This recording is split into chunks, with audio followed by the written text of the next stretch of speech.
Plagiarize, 2-mana secret. End of your turn. At the end of your opponent's turn, add copies of all the cards they played to your hand. I presume this would trigger whether or not they played cards.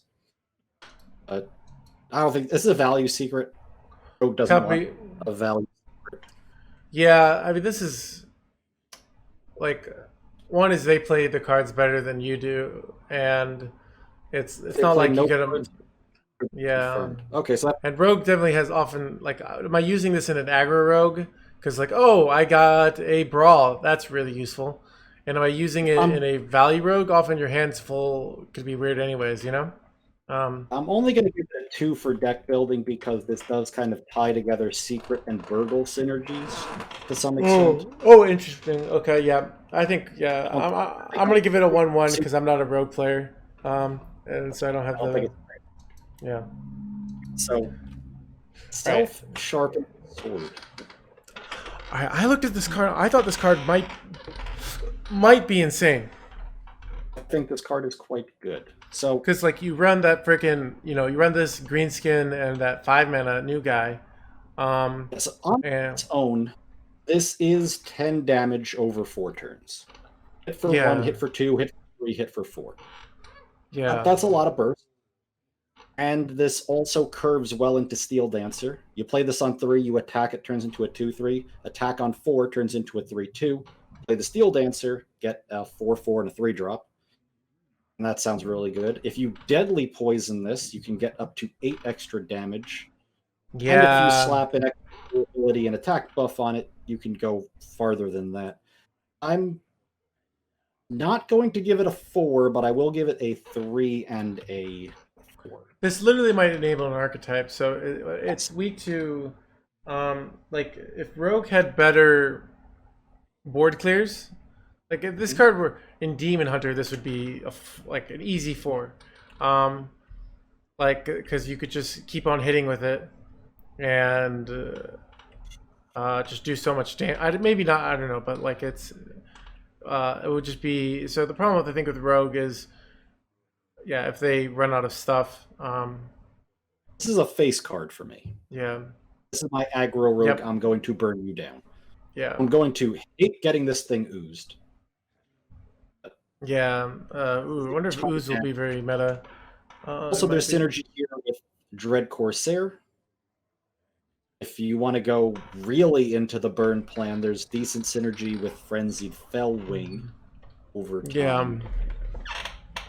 So yeah, you could use this could close out games on the burn level. So really interesting card. I'm gonna give it 3/4. I think it's like really interesting on how you design your deck around it, and how you design, like, okay, do I run a lot of removal and just hit face, kind of like, but Rogue doesn't have historically good removal, so that's kind of hard to do.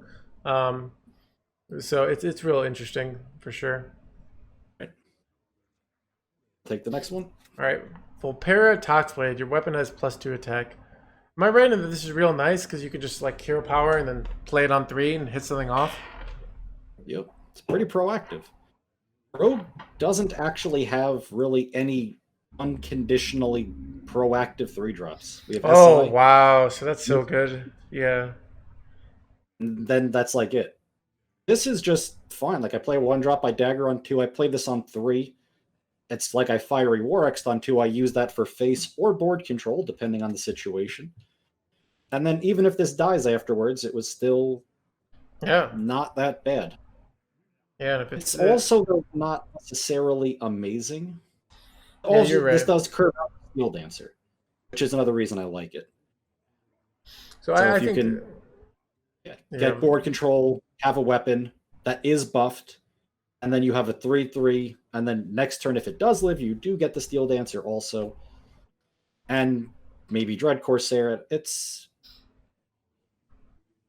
This is a card I could easily see seeing play, and I could also potentially easily see not seeing play. I'm going to give it a 3 just because I like it a lot. Yeah, I think one reason it might not, like, I think if it were the old sort of tempo-y versions of Rogue, it would much more, like, if Galakrond Rogue wasn't a thing, if Galakrond disappeared tomorrow, this would almost certainly be run in some sort of Rogue list. So just kind of the whole different style of Galakrond Rogue, it doesn't fit as well, but I think it's just, yeah, I think you're right. It's very solid. So I kind of like 3-2. Just not or maybe 3-1 even. It's not that like that interesting on like synergy because it already has, but it's I could see a lot of rogues just kind of running it, and it's just not the best card in the deck, but not the worst. Just kind of useful, you know. It's kind of like if you were to play an SI and have a combo deal 2 damage to something. Yeah. The SI dies, it dies. Release day is a week from today, so. All right. So next up, we got Shifty Sophomore, 4 mana, 4/4 stealth, spell burst, add a combo card to your hand. There are so many shitty combo cards, and this card is not impressive. Yeah, I think this is horrible. It's 1/1 for me. I'm not building around this. Yeah, I'm not doing this instead. All right, Cunning Class, draw 2 cards, cost 1 less per tech. I thought in the world where we have Galakrond and we have Risky Skipper Battle Rage, why would I ever play this crap of a card? You know. So this for rogue, for an aggressive weapon rogue. On the one hand, I could easily see this turning into 1 or 2 mana, draw 2, which is pretty good. Yeah, I guess. I already have Greyheart Sage, and I also have Secret Passage. Oh and yeah. I don't know that Cutting Class is better than either of these. And at that point, I might have too much card draw, which is weird to say for an aggro deck. Yeah. I want to just like a 1/3. I don't think there's enough. Yeah. I don't know that I play it ever. I'm gonna give it a 1/1. I just think, like, you know, it's just like the payoff for I got a big weapon which isn't that natural to draw 2 cards, so I get 1 more card than I have for this huge payoff, and when I don't have it, like, because hey, I guess when you want card draws when you don't have your weapon, like, oh, it's gonna be so bad. So yeah. So we got Coerce, 3 mana, destroy a damaged minion, combo destroy any minion. I can't bring myself to call this bad, and I can't bring myself to call it good, because Rogue has Sap, and Rogue has now a ton of card draw, which makes the mana cost of a card very, very, very important. Yeah. I see the passage. I want to be spending my mana, and there's a big difference between 2 and 3 on a Secret Passage. Yeah, I'm going to give it a 2, and basically, I'll give it a 2 for deck building, because there is something about this that is important, and that's that it combos with Headmaster Kel'Thuzad. Oh, yeah, I gotcha. Yeah. Interesting. Okay. In aggro decks, I think I want Sap, and I think I might want Maiev instead of this. But this is not a bad card. Yeah, yeah. I don't know what to rate this, so I'm just gonna defer to you. 2-2 on this one. Yeah. I mean, that's half the fun, Red Iron Knight. You do it. We try to make ourselves do 4s and 1s when we can, because it's more fun to be just grossly wrong. Though I'm more of a fan of 1 ratings than 4s, because 4s is often something you think is going to be game breaking. It's just okay, like it's good enough. But all right, Brain Freeze combo, also deal 3 damage to it. What do you think? It's another same case as Mage. It's a good card. I don't think I have room for in any of my decks. Yeah, like a 1/1. Maybe if we're running this wacky self-sharpening sword Kingsbane rogue, you know, that's doesn't go face. Yeah, problem. So you just, it's more like you just keep using all this removal to. Yeah, I don't know. All right, never mind. I have no space for this. Yeah. What do you want on this? I'm gonna defer to you and say 1/1. Yeah. I like this card, and then you talked me out of not liking it. I want to like it. It's just I have better removal. You're right. You're right. All right, Potion of Illusion. Add 1/1. So I guess people think you do this with Edwin, and you get a 1/1 Edwin. I don't know. It's like and you could do it on your stealth minions. That's what's nice. So. Oh, you have 1/1 stealth minions then. Yeah, that's true. That's what kind of. I can't for the life of me figure out how this is remotely good in a world where I have to spend 4 mana for it. The only thing I guess is like you have a deck, you have like that quest Galakron rogue that doesn't complete the quest. You have the licensed adventurers and the questing adventurers, questing explorers and the Edwin, and maybe you just randomly stick a board of garbage at some point and then do this and then make a huge play, but that seems real slow and bad. You convinced me. 1-1. 1-1 for me on this too. Just I love Shadowcaster. I don't love this. And so Janetson Rogue, I'm gonna give this probably a 4 in power and 1 in deck building. Because what makes this, in my mind, particularly good in Rogue is I can control the early board very well. Yeah. And that the ability of the opponent to even try to kill one of the 5-drops. So if I'm the aggressive Rogue deck, I'm pushing the board, I'm developing the board, and then I curve out into a 5 like this as a curve topper, and my opponent can't stop it. I just hit them for like 12. There are a lot of good 5-drops. I'm just looking, a lot of powerful things. You got Convincing Infiltrators.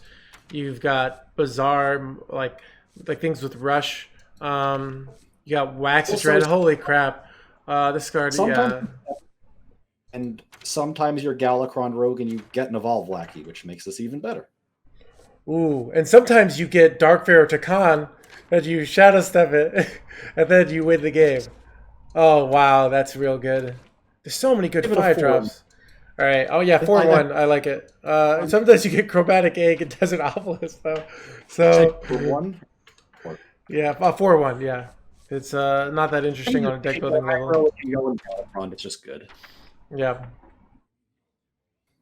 Oh, boy. All right, Secret Passage. So this is, kind of, I feel in the world of the same thing as that Demon Hunter card. It's emptying your hand. Yeah. So here's an important piece of information I was told today. If you Secret Passage, and while you have these 5 cards in your hand, if you generate or add cards to your hand, the ones you generate stay there. They don't go back. Wait, they don't go back into your deck? That's what I was told. The swap, it's like an aura that applies to these 5 cards only. I don't know 100% Is that true? If that's... All right, so I'm going to give it a 4 if that's the case. And I'm going to give it a 2 if it's not the case. Wait, hold on. I'm getting some conflicting information from chat here. Whether they stay there or not, this is the easiest 4-4 for me I've ever seen. All right, I was not sure. So here's why I didn't think it was a 4 originally. If I'm playing Galakron Rogue, do I really want to run this card? Because it's not really useful early, and it's like late game value. But I'm playing the lowest aggressive curve Rogue deck you've ever seen, and I'm going to play potentially a 1-mana Myra's. But even if you play this as an aggressive Rogue deck and you play 2 of the cards, worst case it's like mana draw 2, which is a heavily discounted cutting class. Best case it's 1 draw 5. Sometimes now that I see that you can draw cards or generate value with it, it's a lot better than I thought. Because I was thinking, okay, you can't generate stuff. So like if you did, like an Invoke or something, you wouldn't keep that card and it'd go back in your deck. So the card that gets me to not play Galakron Rogue sometimes. And also, you could, if you generate this in a Galakron Rogue randomly throughout the game, you could play it because you don't discard the cards. They just swap back and forth. If you're digging for a specific answer, you can do this. Yeah. I want to go contrarian because it's more fun. I'm going to give it a 2-4. I'm not going to give it as high on power level as you are because it's more fun. So, all right, 2-4. So next up, we got Dr. Krasnikov, 5 mana 4/4 rush. Whenever this attacks, give your weapon +1/+1. It's kind of sort of green skin if you can attack, but if you cleared their board, you don't get the buff, which makes it sometimes better, sometimes worse. Yeah, I think on the majority, it's better than greenskin. You could potentially, if it sticks, get 2 attacks. Not that interesting for deck building. You might, you do have more synergy, so you can do greenskin and this potentially with weapon buffs. But So I'm gonna just give it a 3-2. Seems good. Like, Think you'll see play, but I don't think it's anything that special. actually going to give this a 1-2, and One, most two. of that is on the basis of this card costs 5 mana. So I here's think yeah. my deck wants to burn through resources faster than this. So if Captain Greenskin were a card, what would you give Captain Greenskin as a rogue card? For the most part, it's a 1. Because It I was know good. Captain Greenskin has seen play. That's why I think this card is better than Captain Greenskin. Right Greenskin now, has seen play. Yeah. it So was like a 2 when you had a raiding party, strictly because you needed another pirate, sort of. I see what you're saying. So Greenskin is improved by the pirate synergy in that way. Yeah, I think Okay. this is worse. I don't want to play this. Hmm. Of That's course, if you strange. land that on a self-sharpening sword, the effect it's like exponentially better than if it's just on a Yeah. regular weapon. Or if I do it on a fully invoked Galakron, get a 1 mana, rush it in, and then I have 18 attack of Galakron weapon, right? It's a ton of Galakron weapon, but then you have to Yeah. fully invoke and play this card in a deck that doesn't play weapons otherwise. Yeah. I'm gonna give it a 3-2. I think it's better than you're giving credit for. So Fair enough.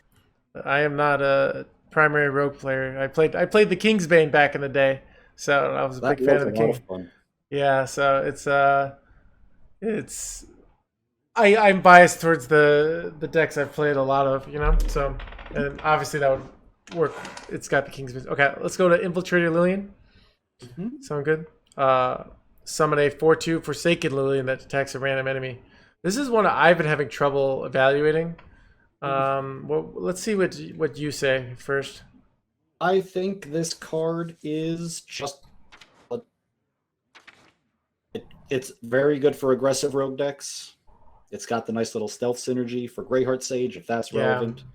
It's pretty resilient to board clears, because if you play this on 4 and your opponent consecrates or whatever, 4/2 wakes up, hits them in the face, and then on your turn, the 4/2 hits them in the face again. And yeah, that's a lot of damage. It's not going to be super flashy, but I think it's nice and solid. yeah. Yeah. That seems so. Like, do you think Galakron Rogue would like Stealth Galakron Rogue? Do you think it would put it in if this card were available today? Yes. Okay. It would be okay in that deck, but I think I would play it in Stealth Galakron. And I've played a comma in Stealth Galakron before, and I get the Yeah, sense this is this seems good better enough. than a comma. So okay, I'm going to go 3-2 on it. 3 times. Yeah. You're probably right, but I'm gonna go 2-2 just because that's what I don't know. I don't know though. It's like yeah, it's what does chat say? Chat say this is yeah. I do like the death rattle. I mean, part of me is like I've always tried to make the Wasteland Assassin work, which kind of feels similar. This Uh, is much better. yeah. I Plus feel one yeah less mana yeah the and one has less mana is huge. So this could be all right. I'll give it a 3-2. I'll go with you. So So next up, we got Steel Dancer. 4 mana, 4/4. Battlecry summon a random minion with cost equal to your weapon's attack. This is going to be a weird one because when this thing goes off, it's probably going to give you about a Flame Wreath Faceless worth of stats with no overload. And yeah when this doesn't go off, it's going to be subpar. yeah. I mean For deck building, I want to give this something like a 3 or a 4 because I don't want to say no to Flame Wraith Faceless ever. yeah. You could be really good just with things like go coin waggle pick, and then just play this the next turn. Um, It has real bad synergy with this though, because you don't want to bounce the 4-drop it'll summon. But you could well, no, you do a you don't have to hit it necessarily. So you play it, and then you just you don't hit with the weapon. So you just use it for the 4 stats, and then you can so use you've waggle got pick. the Yeah, self-sharp sword, you have Volpira Toxin Blade, you have Waggle Pick as your synergies. And I think if you pick 3 of these in one deck, you can make Steel Dancer work. I was going to go with Deadly Poison, Self-Sharpening Sword, and the Toxin Blade. Then they can also reduce Dread Corsairs. So a little bit yeah. of double dipping there. My I'm gonna, my Yeah, go 3-3, ahead. I think. Your arguments are solid, but for some reason I think this card's bad. So I'm gonna give it a 1-2. I just feel like it's not gonna work. Yeah, I'm obvious. I want it to work. Yeah, And so I know the you get oozed, it's going to feel real bad, but yeah. it can also make a deck. So let's see how that goes. Okay, I'll take the last one. Wand Thief combo, discover a mage spell. I think we've already gone over this. It seems the combo, lots of small things, probably more useful in rogue. Mage spells are probably because like, you can get burned from this, or board clears, both which like mage spells are really good and probably very useful for rogue. Am I right? Well, they're not bad. They're not bad.